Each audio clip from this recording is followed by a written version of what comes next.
Bonsoir, moi c'est Ndumo Kilukwabo les désirés grâce. Aujourd'hui, on va suivre un petit tutoriel sur ce que c'est la norme I3E 830.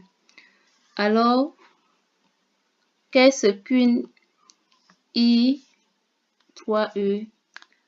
Alors, le sigle se définit comme étant un institut des ingénieurs et électriciens et électroniciens 830 1983 qui explique comment rédiger correctement une spécification d'exigence logicielle, CEL. C'est un guide qui aide à décrire ce que doit faire un logiciel de façon claire et précise avant de commencer sa conception ou son développement. Alors, quels sont les objectifs? Quels sont les objectifs principaux de cette norme? Alors, le document donne ce que doit contenir une bonne CEL, les qualités d'une CEL bien écrite, un modèle ou plan pour organiser le CEL. Le but de l'I3E est d'éviter les malentendus entre les clients et le développeur. Et elle a aussi le but de réduire les erreurs dans le développement, enfin, de faciliter les tests et la validation du logiciel. Qu'est-ce qu'une CEL?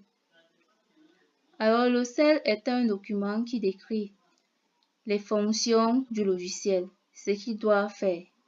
Alors, les interfaces avec les utilisateurs et les autres systèmes. Encore le CEL permet d'analyser les contraintes matérielles, normes, sécurité, permet de ressortir les performances attendues, donc rapidité, la capacité. C'est-à-dire que ici, le nombre ou l'ergonomie de la plateforme ou de logiciel. On a les exigences non fonctionnelles, comme la fiabilité, la sécurité, maintenabilité. Ainsi, les caractéristiques d'une bonne CEL sont entre autres. Alors, une bonne CEL doit être exacte. Toutes les exigences doivent être vraies. Une bonne CEL doit être non ambiguë. Un seul sens possible. Complète, rien ne manque. Elle doit être cohérente, pas de contradiction. Elle doit être bien hiérarchisée, classer importance et stabilité des exigences. Une bonne CEL doit être vérifiable. On peut tester chaque exigence. Elle doit être modifiable, facile à mettre à jour sans confusion. Elle doit être traçable. On peut retrouver l'origine de chaque exigence. Alors, qui doit rédiger la CEL? La CEL doit être rédigée ensemble par le client qui connaît le besoin. En fait, le CEL, prenons l'exemple d'une construction de la maison. Alors, pour construire, il faut le plan avant d'aller donner au maçon. Donc, le CEL est considéré comme le plan écrit. Et la personne qui doit l'écrire, c'est le client, c'est lui qui a besoin de construire. Ainsi, le fournisseur, c'est lui qui doit rédiger, ça peut être aussi le fournisseur, le développeur qui connaît la technique. Car le client ne maîtrise pas le développement, oui. Le développeur ne maîtrise pas le métier du client également. Il se compense. Alors, la CEL peut évoluer. La CEL peut être modifiée pendant le projet, mais les changements doivent suivre un processus officiel, être bien enregistré, garder un historique clair. Maintenant, quelles sont les différentes parties d'une cellule? Alors, le cahier est structuré à 3 grandes parties. La première partie qui est l'introduction. L'introduction est constituée d'abord de l'objet qui explique pourquoi le cell est écrite, présente ce que le document veut accomplir, indique à qui le cell est destiné, donc développeur, client ou utilisateur. On a une deuxième partie de l'introduction, la portée. La portée décrit le logiciel à produire, explique les limites, ce que le logiciel fera, ne fera pas. Présente les objectifs, le but et avantages du logiciel. La portée doit être cohérente avec les documents de niveau supérieur si le logiciel fait partie d'un système complet. Alors, on a encore en troisième partie de l'introduction les définitions. Définition liste et explique tous les termes techniques. Aide à éviter les confusions. Peut être mise en annexe ou renvoyée vers un dictionnaire externe.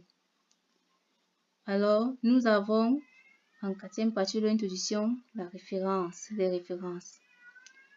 Les références listent tous les documents utilisés ou cités dans le cell. Normes, guides, autres spécificités. Donne les titres, dates, numéros et sources. Alors, on a encore les vues d'ensemble, qui est la dernière partie de l'introduction. Alors, cette partie présente la structure du document, explique ce que contient chaque chapitre, aide le lecteur à comprendre l'organisation globale.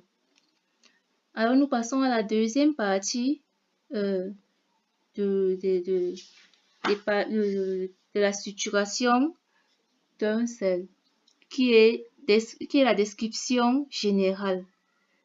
Alors, il contient plusieurs parties, entre autres l'environnement du logiciel. L'environnement du logiciel décrit dans quel contexte le logiciel va fonctionner, interface avec le système global, interface avec les utilisateurs, écran, menu, interface avec le matériel, interface avec d'autres logiciels, contraintes de communication, activités normales et spéciales, besoins spécifiques ou sites d'installation. Alors, nous passons aux fonctions principales. Les fonctions principales résument ce que le logiciel doit accomplir, présentent les grandes fonctions sans entrer dans les détails.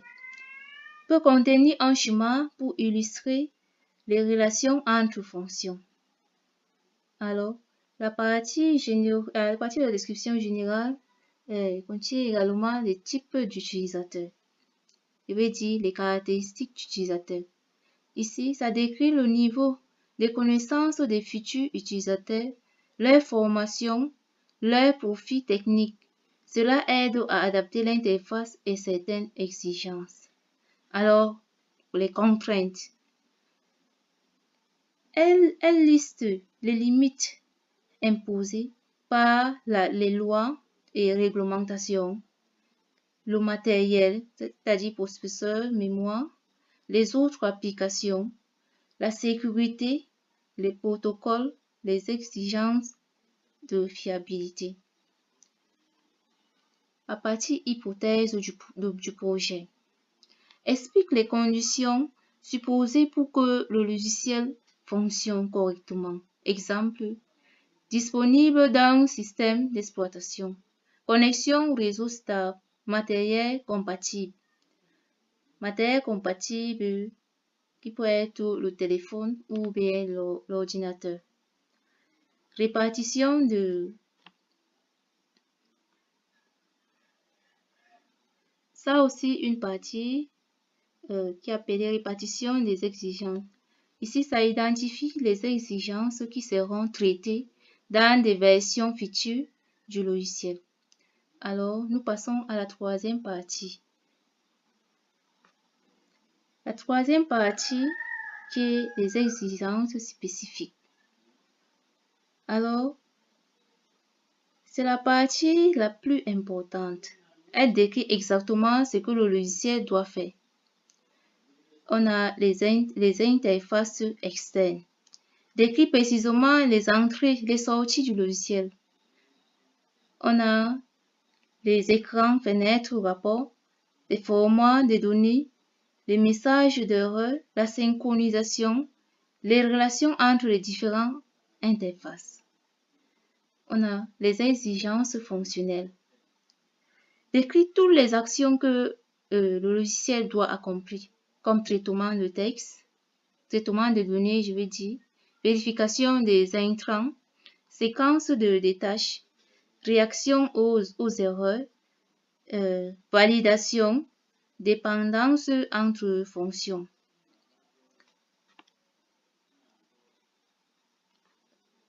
Alors, voici présenté ce que c'est la norme, la généralité sur la norme I3E 830.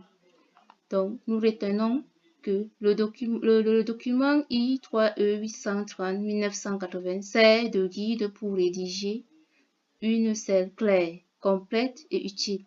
Il aide à éviter les erreurs, à mieux définir les besoins et faciliter le travail du développeur comme du client.